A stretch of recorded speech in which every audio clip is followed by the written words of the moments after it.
프레너미란 말이 있다. 친구와 적, 프렌드와 에너미를 조합한 말인데 표면적으로는 마치 친구인 양 행동하면서도 뒤에서는 적처럼 행동하는 사람을 가리킨다. 이런 사람들이 의외로 많지만 이 프레너미가 분노의 음습한 표출임을 아는 사람들은 그리 많지 않다. 그럼 분노는 왜 생기는 걸까? 당신도 혹시 누구에게 프레너미는 아닐까? 책 읽는 다락방의 제이입니다.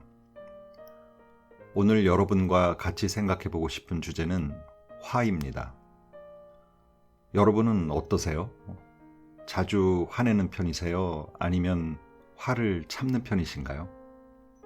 그럼 어떨 때 화가 나는지, 왜 화가 나는지, 화를 어떻게 표현하는지, 그땐 왜 화를 참았는지, 그 결과가 어땠는지 생각해 보신 적은 있나요? 시도 때도 없이 늘 생기는 감정이라 화에 대해 큰 고민을 안 해봤을 수도 있습니다. 그래서 오늘은 화라는 놈의 정체를 파헤쳐 바로 알아보는 시간을 가져볼까 합니다. 이 정신건강도 몸 건강 챙기는 것만큼 중요하니까요. 오늘 소개해드릴 책은 그때 이렇게 화냈어야 했는데 라는 책입니다. 센시오에서 펴냈고요. 김정환 씨가 번역을 했습니다. 저자인 가타다 다마미는 일본의 정신과 여의사입니다. 임상 경험을 바탕으로 정신 분석적 관점에서 범죄 심리와 마음의 병을 연구하고 있습니다. 저서로 나를 미치게 만드는 사람들, 그때 이렇게 말할 걸, 나는 왜 저 인간에게 휘둘릴까, 너와 있으면 나만 나쁜 사람이 되는 것 같아 등의 책을 썼습니다. 저자는 프롤로그에서 화란 무엇인지, 그리고 짜증과 화와 분노가 어떤 것인지 이렇게 얘기합니다. 화라는 것은 무엇인가 잘 풀리고 있지 않은 것이 있기 때문에 느끼는 감정이다. 그런데 이 감정을 느끼는 그대로 표현하는 사람은 금방 감정적이 된다든가 어른스럽지 못하다라는 질책과 비난을 받는 경향이 있다. 만약 당신이 여성이라면 히스테리를 부린다는 험담을 들을 때도 있을 것이다. 이런 주위 사람들의 평가에 직면하면 타인의 눈을 신경 쓰는 사람일수록 화났을 때 감정을 표현하기가 어렵다. 화낼 만한 일에 화내는 건 평범한 사람으로서는 당연한 일이다. 화를 계속해서 꾹꾹 억누르다 보면 걷잡을 수 없이 큰 분노가 되어 폭발할 수 있다. 이렇게 갑자기 폭발하게 되면 상대뿐만 아니라 자신에게도 당황스러운 일이 된다. 쌓아둔 분노를 폭발하기 전에 적절하게 화를 드러낼 수 있다면 화내서는 안 되라는 중압감에 짓눌리거나 고민하는 일도 사라지지 않을까 하는 생각이 들었다. 특히 이렇게 화를 참기만 하는 사람들은 제대로 화낼 줄 모른다. 화내야 할 때 전략적으로 화내서 손해를 보는 일이 없었으면 좋겠다는 마음에 이 책을 쓰게 됐다. 짜증과 화와 분노, 뭐가 어떻게 다르지? 짜증이나 화 역시 지금 상황에서 문제를 느껴서 기분이 좋지 않은 상태를 말한다. 출근 시간에 10,000원 버스를 탔다고 생각해보자. 더는 발 디딜 틈조차 없는데 계속해서 사람들이 타고 있다면 어떨까? 잡고 있던 동그란 손잡이를 다른 사람과 함께 잡게 됐다. 버스에 타는 사람들이 자꾸 내 몸을 치고 지나간다. 생각만 해도 짜증이 난다. 이럴 때 화난다고 하지 않을 것이다. 그런데 만약 옆 사람이 버스가 정차할 때마다 몸을 가누지 못하고 당신을 밀치고 발을 밟는다면? 발을 밟고도 미안하다는 말이 없다면 아마도 화가 치밀지 않을까? 먼저 짜증을 느끼다 그게 화로 발전된다. 짜증은 낮은 단계의 화라고 볼 수 있다. 그렇다면 분노는 어떻게 바라봐야 할까? 가장 높은 단계의 화라고 할 수 있다. 짜증은 그 상태를 벗어나면 바로 잊을 수 있기 때문에 우리가 가장 집중해야 할 것은 화났을 때 전략적으로 화내야 한다는 것이다. 그렇지 않으면 몸과 마음에서 주체하지 못할 정도로 큰 분노가 되어 스스로를 다치게 할 수 있다. 그런 본문을 통해 화에 대해 좀 더 자세히 살펴보겠습니다. 분노야, 그냥 그대로 알아. 받아주마. 분노, 슬픔, 두려움 같은 부정적인 감정은 당신을 짜증나게 만들고 괴롭힐 것이다. 왜 나한테는 이런 불쾌한 감정이 있는 걸까? 라고 자신에게 물어본 적은 없는가? 누구나 부정적인 감정을 느끼면 이런 의문을 품게 된다. 분노, 슬픔, 두려움을 느끼면 자신이 타인보다 못난 사람, 죄가 많은 사람처럼 생각되며 자신이 한심하게 느껴질 때도 있다. 그리고 왜 자신이 이런 감정에 시달리고 있는지 이해해 보려고 필사적으로 생각하는 사람도 있을지 모른다. 하지만 그럴 필요는 없다. 귀신인 줄 알고 놀랐는데 자세히 보니 말은 참혹세더라 하는 말처럼 분노는 누구나 느끼는 당연한 감정으로서 그 정체만 알면 두려워할 이유가 전혀 없다.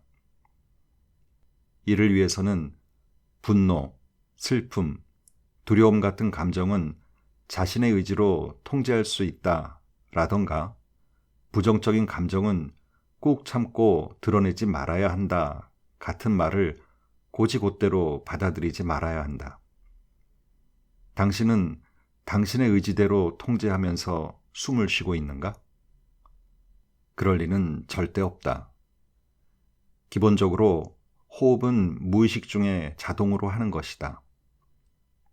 호흡을 의식적으로 하려고 생각하기 시작하면 오히려 숨쉬기가 불편해진다. 감정도 마찬가지다. 감정 중 일부는 생각함으로써 생겨나므로 의지의 힘으로 통제할 수 있는 부분도 있을지 모르지만 대부분은 자연스럽게 무의식 중에 생겨난다. 요컨대 감정은 저절로 생겨나는 것이다. 당신이 이런 감정을 갖기로 결정해서 생기는 것이 아니다. 정신분석에서도 억압된 것은 회귀한다라고 말한다. 이것은 프로이트가 제창한 개념인데 억압된 감정은 반드시 다른 형태로 나타나게 된다. 감정은 갑자기 솟아난다. 대체 무슨 일이 일어나고 있는지 정확히 알지 못하는데 일단 감정이 밀려올 때가 있다. 당신은 어떻게 해야 할지 알 수가 없기에 혼란에 빠져서 무엇인가 큰일이 일어났다고 느낀다. 이럴 때는 그 감정이 솟아난 원인을 밝혀내려 하기 전에 먼저 자신이 그 감정을 느끼고 있음을 받아들여야 한다. 감정은 무의식 중에 솟아나는 것이며 의지의 힘으로는 어떻게 할 수 없는 부분이 있다. 그리고 이때 분노 등의 부정적인 감정은 인간인 이상 당연히 느끼는 것이라는 점뿐만 아니라 우리가 살아가는데 도움을 준다는 것도 잊지 말아야 한다. 분노라는 감정이 있기에 부당한 대우나 모욕에 맞서 싸우려 하는 것이다. 당신이 분노를 느꼈을 때 왜 이런 감정을 품는 걸까? 라며 비참함을 느끼는 것도 그 이유를 생각하고 싶어지는 것도 당연한 심리다. 이러한 격렬한 감정에 흔들리고 있는 상황에서 이것저것 고민한다 한들 좋은 생각은 떠오르지 않는다. 먼저 당신이 느낀 분노를 그대로 받아들이기 바란다. 자신의 감정을 있는 그대로 받아들이는 것은 자기 자신을 소중히 여기는 첫걸음이다. 분노를 깨닫지 못해 슬픈 사람들. 앞장에서 분노의 3단계로서 분노의 자각, 분노의 분석, 분노의 표명을 소개했는데 사실 이 가운데 가장 어려운 것은 1단계인 분노의 자각이다. 자신의 분노를 깨닫고 진짜 원인을 밝혀내는 것이 분노의 자각이다. 설마 내가 화났는지 안 났는지도 모르겠어? 라고 생각하는 사람이 있을지 모른다. 그러나 몸의 상태가 이상하다고 느껴져 병원을 찾아가 검사를 받아봤지만 별다른 이상이 없다는 말을 듣고 이 병원 저 병원을 전전하다 정신과에 와서야 비로소 분노가 원인이었음을 깨닫는 환자가 많다. 또한 이런 극단적인 예가 아니더라도 우리는 화내는 것을 좋지 않게 생각하는 사회 분위기 속에서 분노에 둔감해져 버렸다. 나는 이 정도로는 화내지 않는 마음이 넓은 사람이야 라고 믿고 싶은 탓에 자신의 분노를 무시하고 있는지도 모른다는 얘기다. 분노는 현재 상황을 타파하고 싶다는 신호로서 자신이 안고 있는 문제를 가시화할 수 있는 기회다. 분노를 깨닫고 왜 나는 화났을까?는 무엇을 개선해야 하는 걸까로 이해하자. 이상징후. 스스로 관찰해 분노를 자각하라. 자신은 딱히 분노를 느끼지 않고 있다고 생각하는 사람일수록 자신을 의심해 봐야 한다. 일단은 나는 분노를 표현하는 게 서툴러. 그래서 분노를 가슴속에 쌓아두는 바람에 짜증이 나거나 우울해지기도 하고 때로는 몸의 증상이 나타나기도 해 라고 자각하는 것부터 시작하자. 하루를 되돌아보고 분노의 물방울이 될 만한 것들이 있었는지 없었는지 자신에게 물어보는 것이다. 최대한 일찍 깨닫고 무엇인가 잘 풀리지 않는 것이 있음을 받아들인 뒤 그것이 무엇인지 관찰해야 한다. 자기 관찰이야말로 분노를 자각하기 위해 가장 필요한 행동이다. 자기 관찰을 통해 당신 스스로 피로나 스트레스가 있다는 것을 깨달을 때도 있다. 피로나 스트레스가 쌓여 있으면 짜증이 나서 평소에는 전혀 신경 쓰지 않았던 일에도 과민하게 반응하고 만다. 이것이 컵에서 분노가 넘쳐 흐르게 만드는 마지막 한 방울이 될 수도 있다. 분노를 폭발시키지 않고 전략적으로 화내기 위해서는 스트레스를 발산하면서 최대한 쉬는 것을 잊지 말아야 한다. 분명 내 몸이 먼저 분노를 느낀다. 분노 같은 부정적인 감정은 몸이 먼저 느낀다.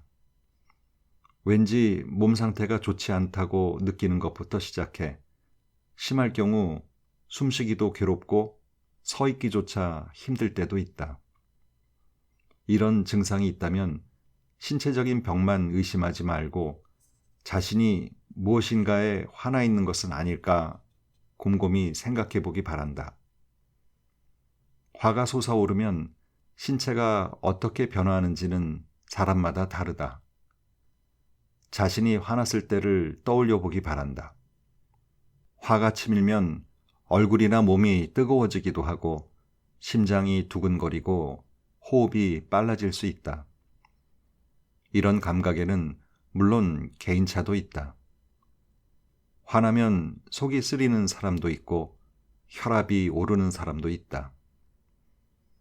분노를 느꼈을 때 자신의 몸이 어떤 식으로 반응하는지 알아두는 것이 중요하다. 그렇다면 행동은 어떻게 달라질까? 외견상 자신에게 어떤 변화가 일어나고 있는지를 스스로 볼 수는 없지만 다른 사람을 관찰하다 보면 대충 알 수 있다. 가령 누군가가 화나면 얼굴이나 몸의 변화, 몸짓 등을 통해서 왠지 모르게 알 수 있다. 아무리 억누르려고 해도 짜증난 말투, 굳은 표정, 쾅 하고 큰 소리가 나도록 힘껏 문을 닫는 난폭한 태도 등을 통해 화났음을 짐작할 수 있다. 나쁜 컨디션이 분노를 만든다.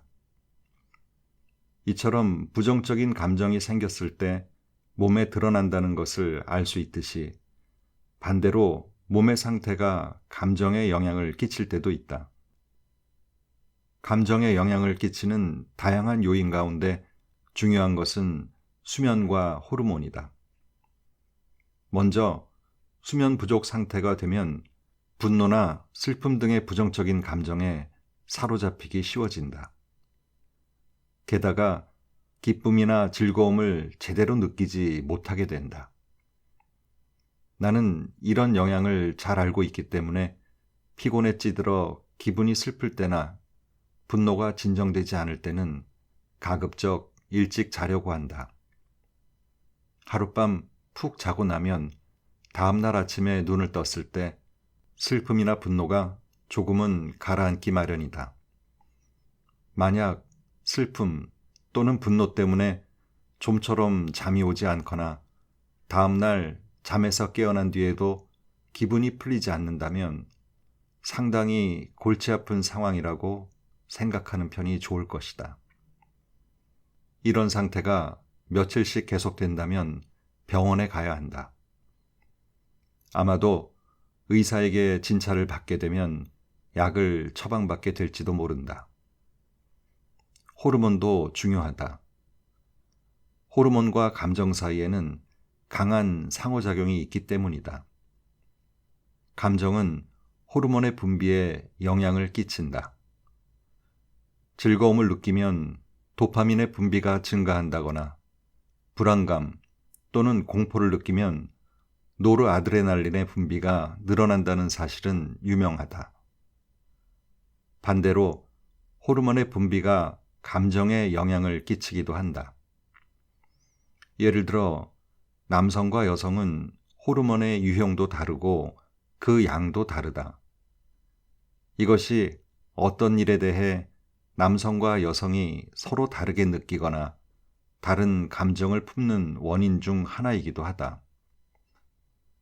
특히 여성은 남성보다 호르몬 분비의 변화를 많이 경험한다. 생리 전후, 임신과 출산, 폐경 등의 시기에 괜히 더 짜증이 나거나 불안하거나 과민함을 모든 여성이 경험했을 것이다. 요컨대 여성이 남성보다 호르몬에 따른 감정의 변화를 더 많이 겪는다고 할 수 있다.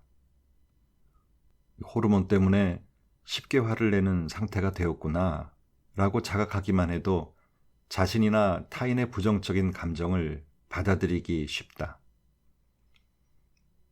분노에 섞여 있는 복잡한 감정을 뽑아내야 한다. 분노에는 다른 감정도 많이 섞여 있어 분노의 원인을 찾아내기 어렵게 만든다. 슬픔이나 두려움, 시기심, 질투 등 타인에게 알리고 싶지 않은 부정적인 감정들이다. 예를 들어 어머니가 남동생만 편애한다고 화난 여성의 분노 원인에는 자신만 사랑받지 못하고 있다는 슬픔도 포함되어 있다. 이런 상황에서 단순히 동생만 편애하고 너무해요 라며 분노를 표현하기만 한들 문제는 해결되지 않는다. 동생과 자신을 똑같이 사랑해줬으면 좋겠다고 생각하고 있음을 깨닫지 못한다면 진정한 해결은 불가능하다. 우리가 느끼는 분노에는 어떤 감정이 뒤섞여 있는지 알아보자. 어떤 분노에는 깊은 슬픔이 섞여 있다. 분노의 그늘에는 종종 슬픔이 숨어 있다. 나를 인정해 주지 않는다. 이해해 주지 않는다. 사랑해 주지 않는다 라는 마음을 느껴서이다. 이런 슬픔을 또다시 맛보기가 두려운 나머지 자신의 몸을 지키기 위해 화내는 사람도 있다. 슬픔에 휩싸일 것 같을 때마다 반사적으로 화내는 습관이 몸에 밴 것이다. 말하자면 분노가 가장 익숙한 감정이 되어버렸다고 할 수 있다. 새로운 슬픔을 느낄 때마다 슬픔에 빠져 의욕을 잃었던 과거의 기억이 되살아나 분노를 폭발시키는 것처럼 보이는 사람조차 있다. 이런 사람은 진짜 감정이 무엇이든 그것을 분노로 표현하게 된다. 어떤 분노에는 두려움이 함께한다. 분노에는 두려움이 섞여 있을 때가 많다. 무엇인가를 하려고 하는데 냉대를 당하거나 방해를 받아서 해내지 못하는 것은 아닐까? 혹은 해냈더라도 폄하당하거나 무시당하는 것은 아닐까 하는 두려움에서 화내는 것이다. 사람들이 자신을 이해해주지 않는다던가 자신을 경멸하고 모욕한다고 느끼는 사람일수록 이런 두려움이 강해지는 듯하다. 이런 사람은 아무래도 방어적이 되기 쉽고 피해자 의식이 강하기 때문에 화냄으로써 자신을 지키려 하는 것이다. 자신이 화를 잘 내는 성격이라며 고민하는 사람들은 말로 표현하지는 않더라도 이와 비슷한 생각을 하는 경우가 많다. 이런 식으로 피해자 의식이 강해서 타인을 원망하게 되기 쉬운 것이다. 당신도 불합리한 처사로 손해를 보거나 자신이 옳다고 믿는 것을 무작정 부정당해 이건 부당해 라고 생각했을 때 격렬한 분노를 느꼈던 적이 있지는 않은가? 선망과 질투로 생겨나는 또 다른 이름 분노.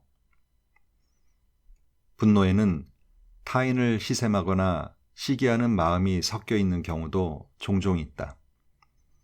이것은 선망 혹은 질투라는 감정이다.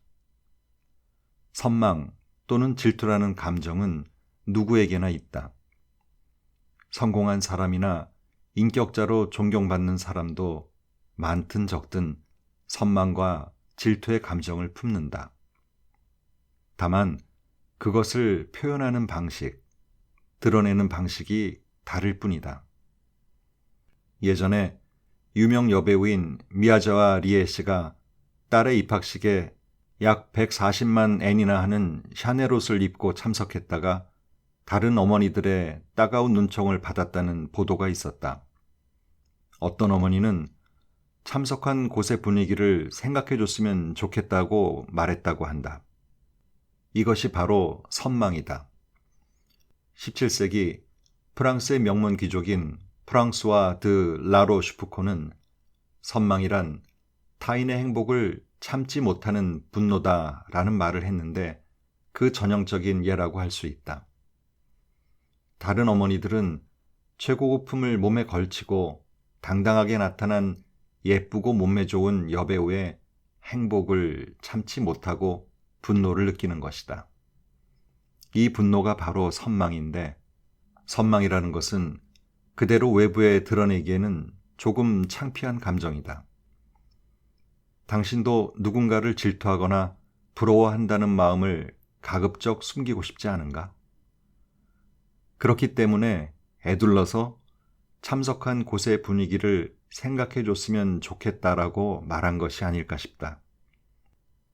그렇다면 선망과 질투는 대체 뭐가 어떻게 다른 거지? 라고 의심을 품는 사람도 있을지 모르니 선망과 질투의 차이를 설명하겠다. 라로슈프코의 말에 따르면 선망은 타인의 행복을 참지 못하는 분노이며 질투는 우리가 소유하고 있는 행복 혹은 소유하고 있다고 믿는 행복을 지키려고 하는 심리에서 생겨난다. 간단히 말하면 우연히 보게 된 몸매 좋은 미인이 동료의 아내임을 알았을 때 느끼는 감정이 선망이고, 동네 아저씨가 자신의 아내에게 친한 듯이 말을 거는 모습을 보고 느끼는 감정이 질투인 것이다. 다만 선망과 질투는 종종 뒤섞이는 까닭에 구별하기가 어려울 때도 적지 않다. 가령 당신의 동생이 부모님에게 받은 생일 선물을 보고 부러움을 느낀 상황을 상상해 보기 바란다. 당신은 선망과 동시에 질투도 느낄 것이다. 동료의 재능과 활약을 부러워하던 사람이 그 동료가 자신이 오르고 싶었던 지위에 오르자 질투심을 느끼는 것도 마찬가지다. 당연히 자신이 손에 넣을 것이라고 생각했기에 선망뿐만 아니라 질투도 느낀 것이다. 이처럼 선망과 질투는 하나로 섞여서 우리를 괴롭힐 때가 많다. 두 감정 모두 왜 저 사람은 갖고 있는데 나는 갖지 못한 걸까? 라는 불공평감이 따라온다. 그리고 자신은 본래 더 대단한 사람인데 자신의 가치를 제대로 평가받지 못하고 있다며 불만을 품는 사람, 즉 자신을 과대평가하는 사람일수록 불공평감을 강하게 느낀다. 과대평가마저 분노의 원인이다.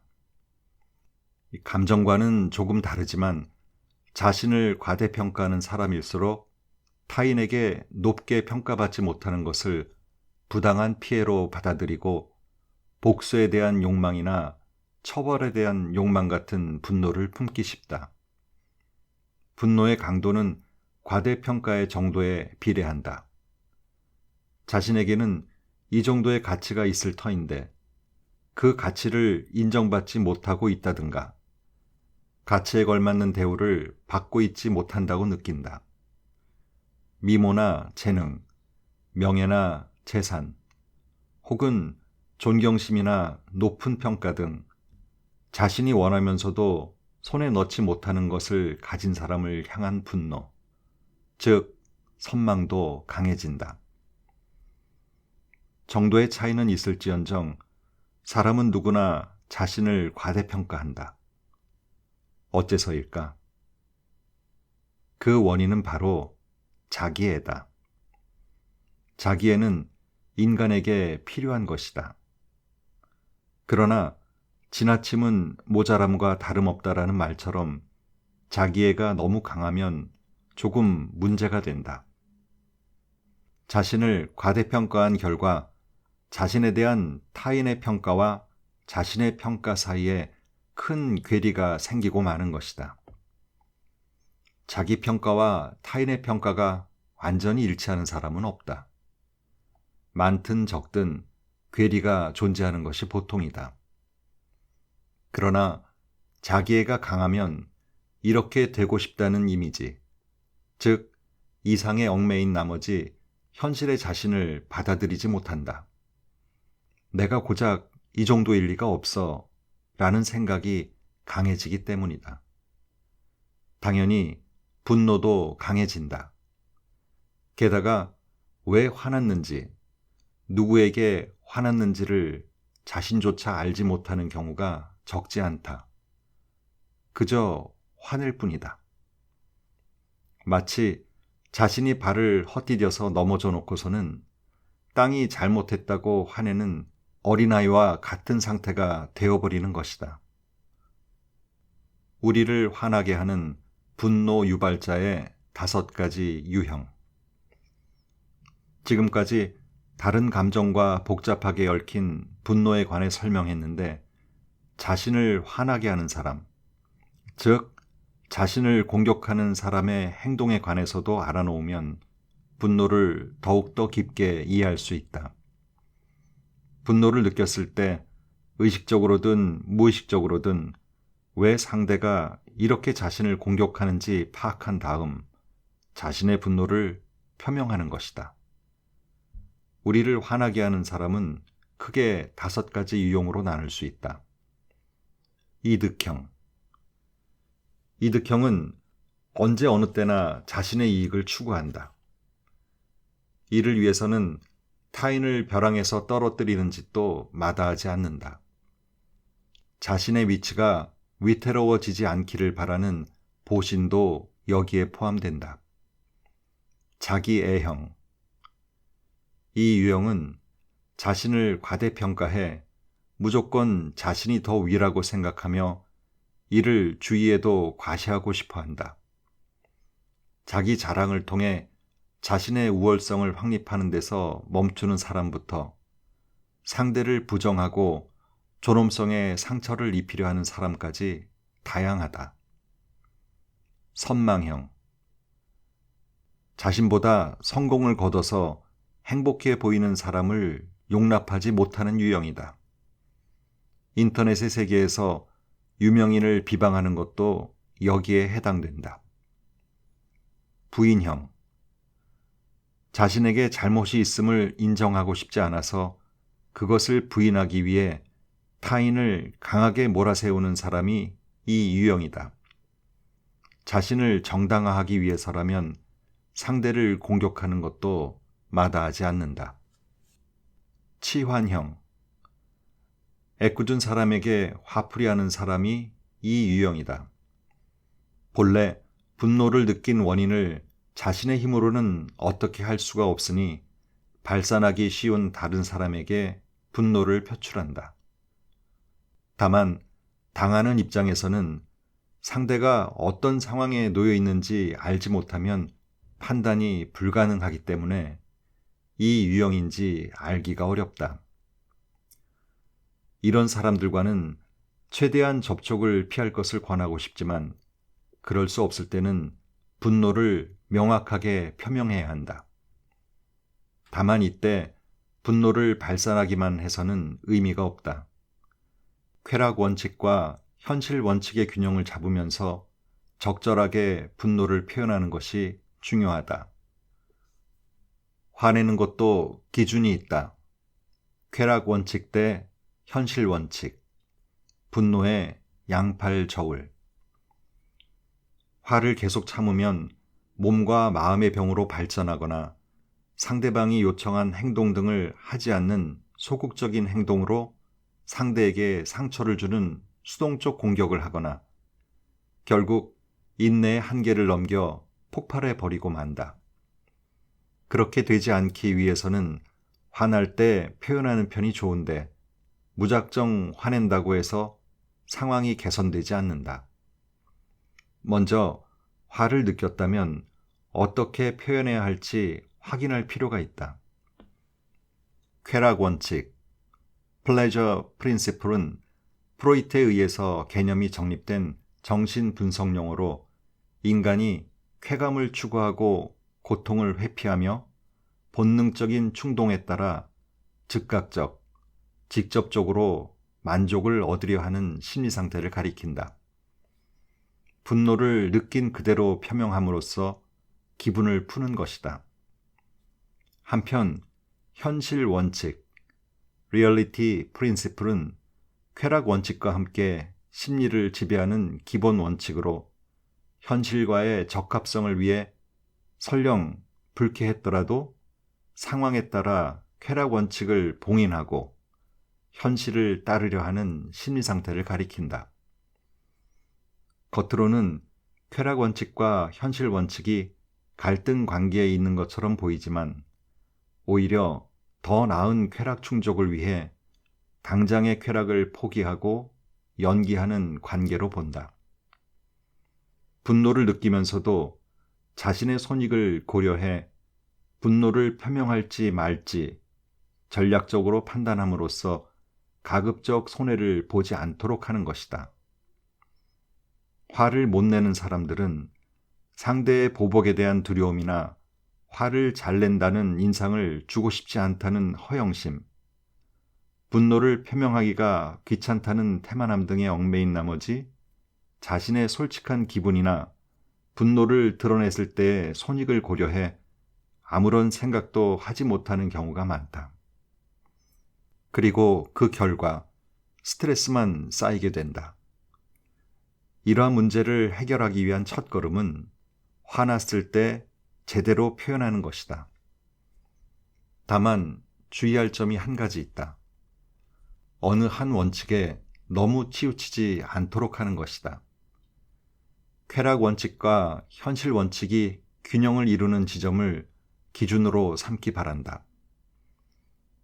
쾌락 원칙만을 쫓아서 분노를 표명하면 기분은 후련해지겠지만 결국 아무것도 해결되지 않거나 당장은 해결되더라도 상대에게 원한을 사는 등 자신에 대한 주위 사람들의 평가가 하락하기 때문에 현실적으로 이익이 되지 않는다. 반대로 현실 원칙만을 쫓아서 항상 분노를 억제하면 문제는 해결되지 않으며 자신도 괴로워진다.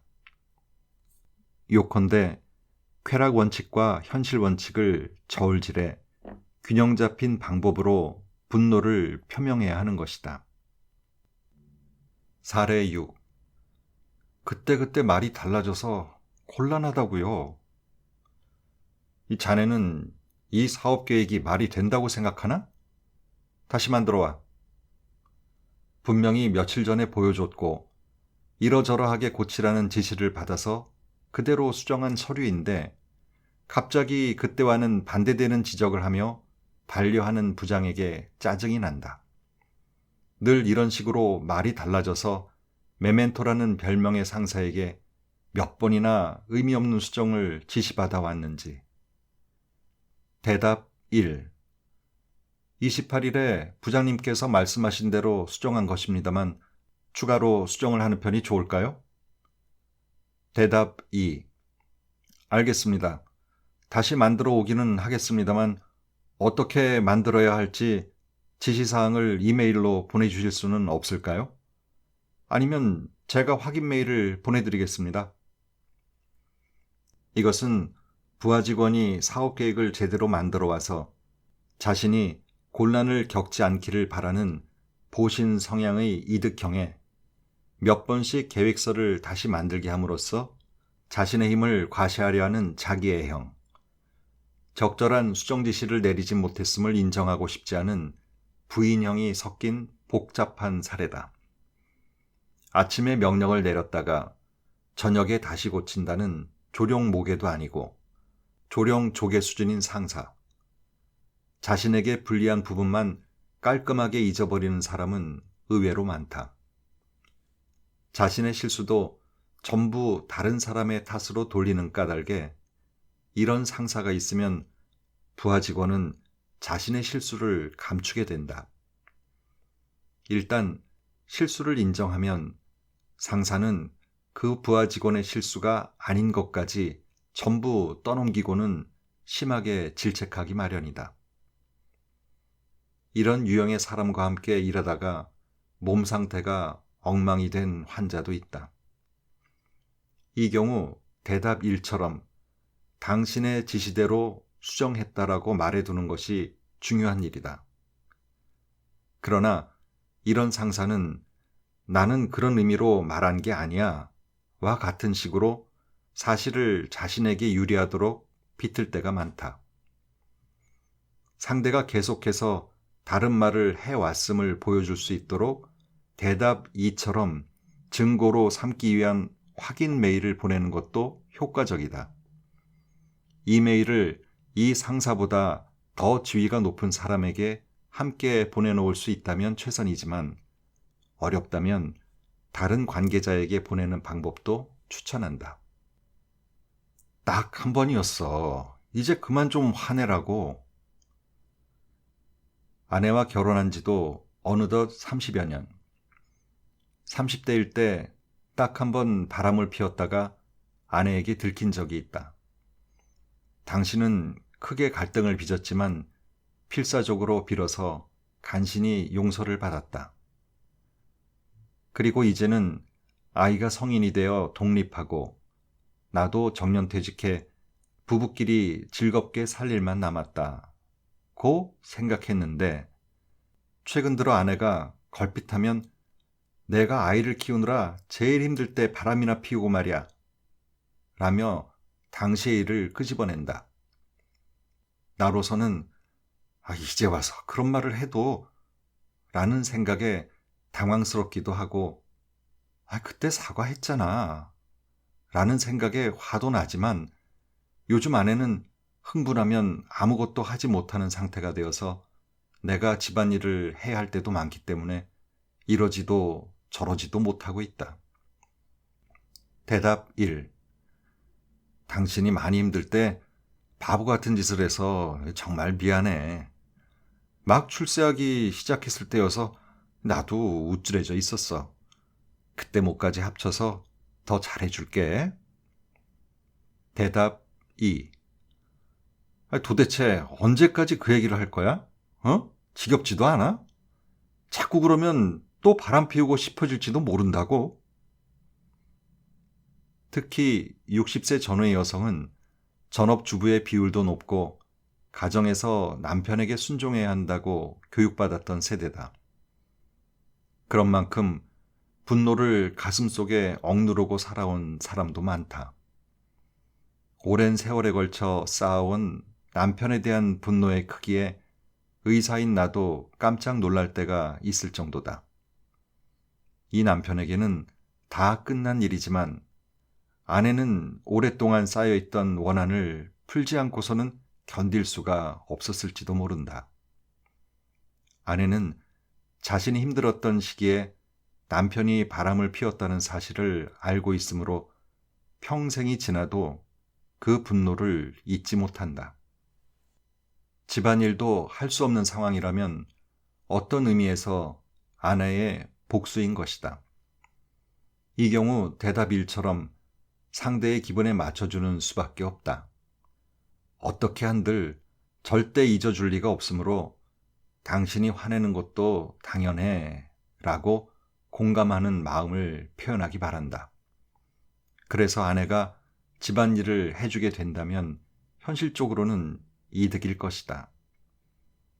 대답 2처럼 반격하면 황혼이혼으로 향하는 특급 열차를 타게 된다.